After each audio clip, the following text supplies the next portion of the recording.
أصحابه أجمعين. الحمد لله والصلاة والسلام على سيدنا محمد وعلى آله وأصحابه أجمعين. أما بعد، ومن يتوكل على الله فهو حسبه واعبده وتوكل عليه وعلى الله فليتوكل المؤمنون.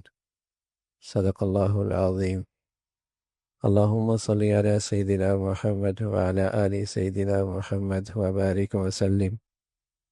اللهم صل على سيدنا محمد النبي الأمي وعلى آله وأصحابه وسلم.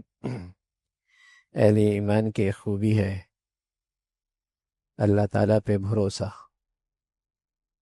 اللہ تعالیٰ پہ اعتماد، جسے کہتے ہیں توکل کرنا. توکل کرنا. حضرات انبیاء علیہ الصلاۃ والسلام نے جو ہمیں سچائیاں بتائی ہیں اور جو حقائق ہمیں بتلائے ہیں، اس میں ایک بڑی سچائی یہ ہے کہ اس کائنات میں جو کچھ ہوتا ہے، نفع نقصان، کسی کو کچھ ملنا یا کسی کو نہ ملنا، یہ براہ راست اللہ کے حکم سے ہوتا.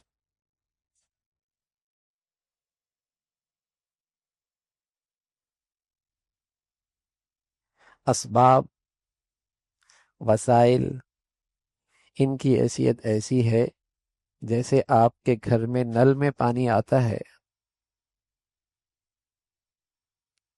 اس نل کا تقسیم سے کوئی تعلق نہیں کہ چونکہ آپ کے گھر میں نل ہے تو اب پانی کی تقسیم ہوگی. وہ حکم کہیں اور سے ہوتا ہے، لیکن وہ حکم پورا کس واسطے سے ہوتا ہے؟ نل سے پانی آتا ہے. تو اسباب اور وسائل کی حیثیت صرف اتنی ہے کہ یہ راستہ ہے، یہ ذرائع ہیں جس سے وہ چیز ملتی ہے.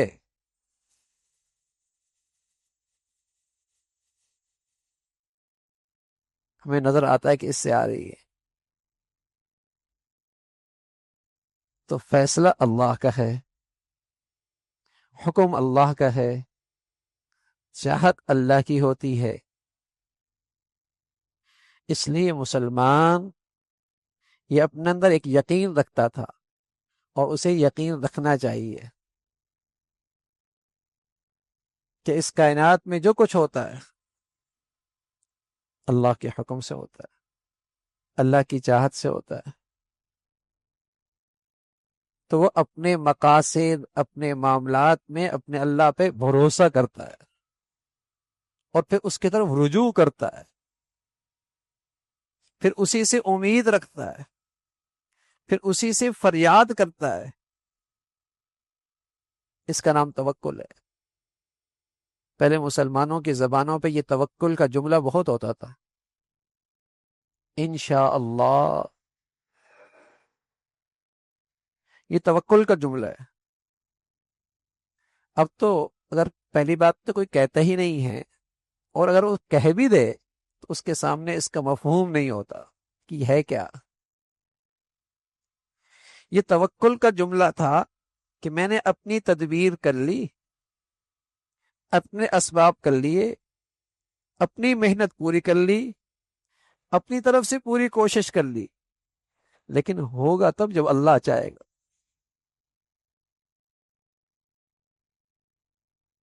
یہ تھا مسلمانوں کے زبانوں پر یہ جملہ انشاءاللہ. اور جب ہو جاتا تھا پھر مسلمانوں کے زبان پہ جملہ ہوتا تھا ماشاء اللہ. یہ جو ہوا ہے نا اللہ کی چاہت سے ہوا ہے، اس میں میرے اسباب، میرے وسائل، میری کوشش، میری طاقت، میرا ہنر، میری عقل، اگر اللہ نہ چاہتا یہ سب دھرے کا دھرا رہ جاتا.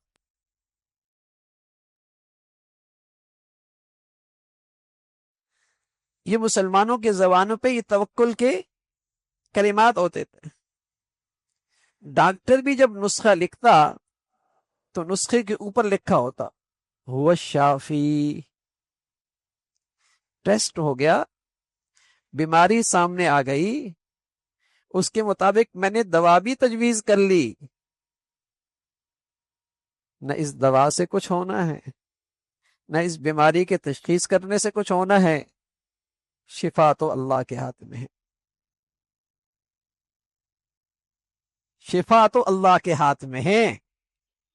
وہ چاہیں گے تو ہوگی، ورنہ بیماری کی تحقیق بھی ہو گئی، بیماری تک پہنچ بھی گئے، دوائی بھی اس کے مطابق تجویز ہو گئی، نہ چاہے تو صحت پھر بھی نہ ملے.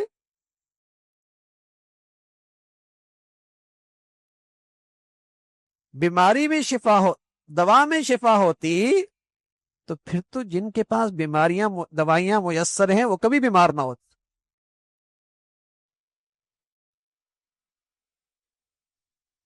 وہ تو اللہ کے حکم سے ہے.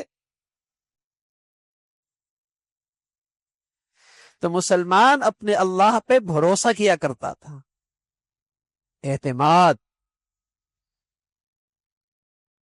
ہم اپنے دنیاوی معاملات میں کس پہ بھروسہ کرتے ہیں؟ اپنے معاملات میں 3 چیزیں دیکھتے ہیں. اس کے اندر سمجھ بوجھ ہے، میرے معاملے میں اس معاملے کو جانتا بھی ہے، علم. دوسری چیز یہ تھے کہ اس کے اندر قدرت بھی ہے، کر بھی سکتا ہے نہیں کر سکتا، طاقت. اور تیسری چیز یہ دیکھی جاتی ہے کہ یہ میرا خیرخواہ ہے، کہیں بدخواہ تو نہیں ہے. تب آدمی اس پہ بھروسہ کرتا ہے. دکان حوالے کر دی، فیکٹری حوالے کر دی، کارخانہ حوالے کر دیا، کوئی اور کام اس کے سپورٹ کر دیا. یہ 3 چیزیں دیکھتا ہے. سمجھ ہے، علم ہے، قدرت بھی ہے نہیں کام کرنے کی، میرا خیر خواہ بھی ہے کہ نہیں. اب بتائیے یہ تینوں چیزیں جس اعلیٰ درجے میں اور کمال درجے میں اللہ تعالیٰ کی ذات میں پائی جاتی ہیں، کہیں اور اس کا تصور ہو سکتا ہے کہ وہ ذات میرے احوال سے بھی پورا واقف اور اس ذات کو کام کرنے کی قدرت بھی حاصل اور میرا خیر خواہ بھی.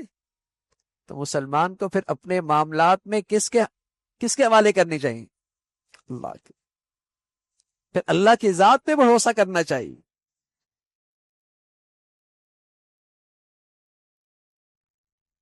یہ مطلب نہیں کہ اسباب اختیار نہ کرے. حضور علیہ الصلوۃ والسلام فرمایا کرتے تھے سواری کو باندھو اور پھر اللہ پہ بھروسہ کرو. لیکن یہ ذہن ہو کہ میرے باندھنے سے نہیں ہوگا، اللہ کی حفاظت سے ہوگا، تو پھر اللہ کی طرف رجوع کرے گا نا، اللہ تعالیٰ سے امید رکھے گا. تو جس قدر اللہ کی ذات پہ اعلیٰ درجے کا اعتماد اور بھروسہ ہوگا، اللہ کی مدد اور اس کے فیصلے بھی اسی شان سے آئیں گے. پیارے نبی صلی اللہ علیہ وسلم فرمایا کرتے تھے اللہ تعالیٰ فرماتے ہیں انا عند ظن عبدی بھی، بندہ جیسے میرے بارے میں خیال رکھتا ہے ویسے ہی اس کے لیے فیصلہ ہوتا ہے. جب پوری سلطنت چاہ رہی ہے کہ ابراہیم علیہ الصلوۃ والسلام کو آگ میں پھینکنا ہے، پوری سلطنت پیچھے کھڑی ہے، آگ میں ڈالنا چاہتے ہیں اور دکھانا چاہتے ہیں کہ کیسی سزا ہوتی ہے. ابراہیم علیہ الصلوۃ والسلام نے اس موقع پہ فرمایا حسبنا اللہ ونعم الوکیل، میرے لیے میرا اللہ کافی ہے، میرے لیے میرا اللہ کافی ہے. وہی آگ جو جلایا کرتی ہے، جس کے اندر طاقت ہے جلانے کی، لیکن ہے تو اللہ کی مخلوق، حکم تو اس پہ اللہ ہی کا چلتا ہے. اسی اپنی مخلوق کو اللہ نے کہہ دیا قلنا یا نار کونی بردا وسلاما، تو حضرت ابراہیم کے لیے سلامتی والی بن جا، آگ میں گہے بھی، ٹھہری بھی، سلامت بھی رہے. سلامت بھی رہے۔ حضرت جابر ابن عبداللہ فرمان لگے رضی اللہ تعالیٰ عنہ، اللہ کے نبی صلی اللہ علیہ وسلم ایک غزوے سے ہمارے ساتھ واپس تھے، ایک جگہ پڑاؤ ڈالا، سب ساتھی اپنے اپنے درختوں کے نیچے، سائے کے نیچے آرام کرنے لگے۔ اللہ کے نبی صلی اللہ علیہ وسلم بھی ایک کیکر کے درخت کے نیچے جا کے آرام فرمانے لگے۔ ایک دشمن آہستہ آہستہ چھپتے ہوئے قدموں کی آہٹ کو سنبھالتے ہوئے آپ علیہ الصلوۃ والسلام کے پاس آ کھڑا ہوا، تلوار نیام سے نکالی اور آپ علیہ الصلوۃ والسلام سے کہنے لگا، اب آپ کو کون بچائے گا؟ میں یمنعک منی، اب آپ کو کون بچائے گا؟ دشمن سامنے ہے، قتل کے در پہ ہے، تلوار ہاتھ میں ہے، نیام سے نکال رکھی ہے، سامنے والے نہتے ہیں، کہا کون بچائے گا؟ پیارے رسول صلی اللہ علیہ وسلم نے فرمایا اللہ، اس شان سے فرمایا کہ تلوار اس کے ہاتھ سے گر گئی، آپ نے اٹھا لی اور فرمایا کہ اب بچاؤ، تمہیں کون بچائے گا؟ اس کے ہاں تو یہاں اللہ نہیں تھا، اس کو تو اللہ کی قدرت پہ اعتماد، یقین، بھروسہ، اس ذات کی معرفت نہیں تھی، اللہ بچائے گا۔ یہ بڑا زبردست عقیدہ ہے، توکل، بھروسہ، اس کی برکت سے آدمی اندر سے بڑا طاقتور ہوتا ہے۔ اس عقیدے کی بدولت آدمی اندر سے بڑا طاقتور اور قوی ہوتا ہے کہ اللہ ہے، اللہ کی ذات ہے، وہ بچاتی ہے۔ اس لیے پیارے نبی صلی اللہ علیہ وسلم فرمایا کرتے تھے، لو انکم تتوکلون علی اللہ حق توکلی، اگر تم اللہ پہ بھروسہ کرو جیسے اس ذات پہ بھروسہ کرنے کا حق ہے، لرزقکم کما یرزق الطیر تغدو خماسا وتروح بطانا، تو اللہ تمہیں ایسی سہولت کے ساتھ رزق دے دے جیسے اللہ پرندوں کو دیتا ہے کہ سویرے خالی پیٹ جاتے ہیں، شام کو پیٹ بھرے ہوئے آتے۔ پرندے اڑتے ہیں، یہ نہیں کہ اس گھونسلوں کے اندر رزق پہنچتا ہے، کوشش کرنی ہے، اڑے ہیں، لیکن اللہ نے ان کے لیے سہولت کر دی، پیٹ بھرے ہوئے آتے۔ میں آپ کو سچ بتاؤں، ہمارے دینی کاموں میں نا، اور ان دینی اداروں میں، اور اس دینی سفر میں ہمیں یہ چیزیں قدم قدم پہ نظر آتی ہیں۔ عام طور پہ ان دینی اداروں کے پاس اسباب نہیں ہوتے، وسائل نہیں ہوتے، یہ اللہ کے بھروسے پہ کام شروع کر دیتے۔ ایسا نہیں ہے کہ فیکٹریاں چل رہی ہیں، پیچھے کارخانے چل رہے ہیں، زمینیں ہیں، ہر مہینے اتنا بجٹ آتا ہے اور اس بجٹ کے مطابق پھر آپ دین کا کام کرتے ہیں، ایسا نہیں ہوتا، بالکل ایسا نہیں ہوتا۔ ہمارے بزرگ بیٹھے ہوئے ہیں، ہم نے یہ جو لنک روڈ کا ادارہ شروع کیا تو تقریباً ہمارے پاس 9 سے 10 لاکھ روپے تھے، اور 3 ارب سے اوپر پیسے لگے اس پر، اور کسی کے سامنے الحمدللہ سوال کرنے کی نوبت نہیں آئی۔ ابتدا کیسے ہوئی تھی؟ ورنہ دنیا میں تو یوں ہوتا ہے نا کہ پہلے بجٹ بنتا ہے پھر کام شروع ہوتا ہے، ہمارے ہاں یہ ہوتا ہے کہ پہلے کام شروع ہوتا ہے پھر بجٹ آتا رہتا ہے۔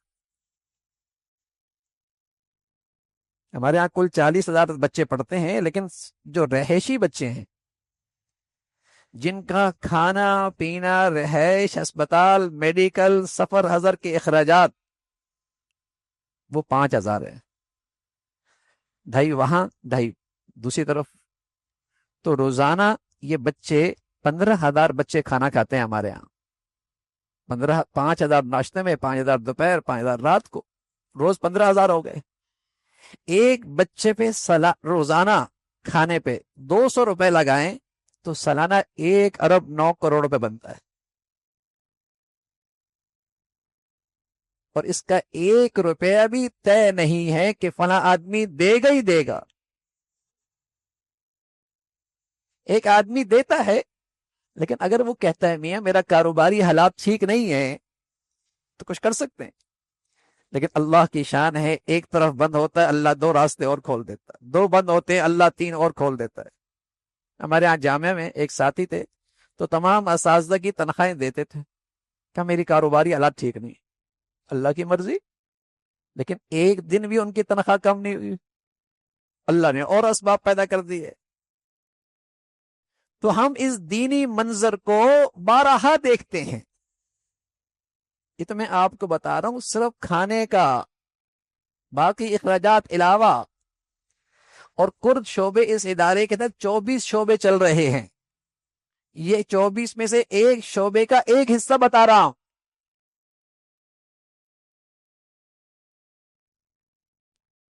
وَفِي السَّمَاءِ رِزْقُكُمْ، تمہارے روزی کے فیصلے آسمان پہ.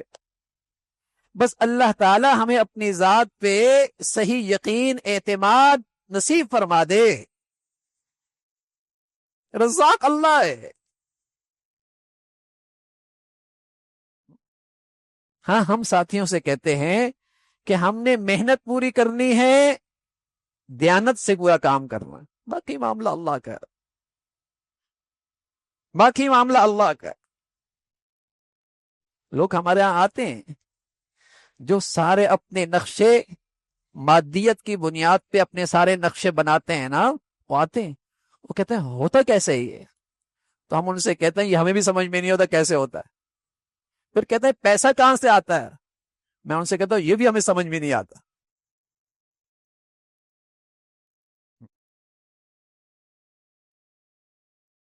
تو یہ اللہ کا ایک نظام ہے.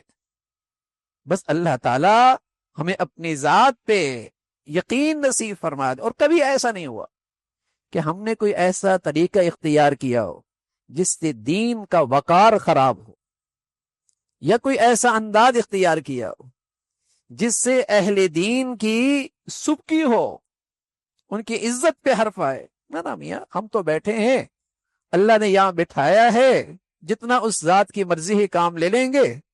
اب جن کے وسائل آ رہے ہیں ان کی امانت ہے، جتنا اللہ دیں گے کرتے رہیں گے. کبھی ایسا اختیار نہیں کہ ہم کسی کے گھر گئے ہوں، کسی سے جا کے سوال کیا ہو.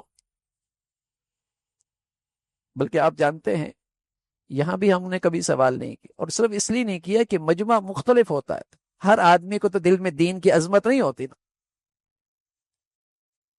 تو کسی کے دل میں اس کی کمی نہ آ جائے دین والوں کی.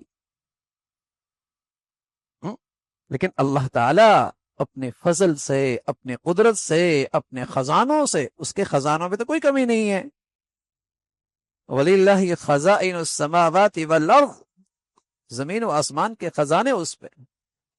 تو میرے عزیزو، اللہ کی ذات پہ بھروسہ، توکل بڑی دولت ہے. اللہ تعالی ہمیں نصیب فرما دے، اللہ تعالی ہمیں نصیب فرما دے. جس درجے کا اللہ کی ذات پہ بھروسہ ہوگا، اعتماد ہوگا، اس ذات کی طرف سے مدد اور نصرت کے فیصلے اسی شان سے ہوں گے. اللہ تعالی عمل کی توفیق نصیب فرمائے. اللہم لک الحمد کلو ولک الشکر کلو. اللہ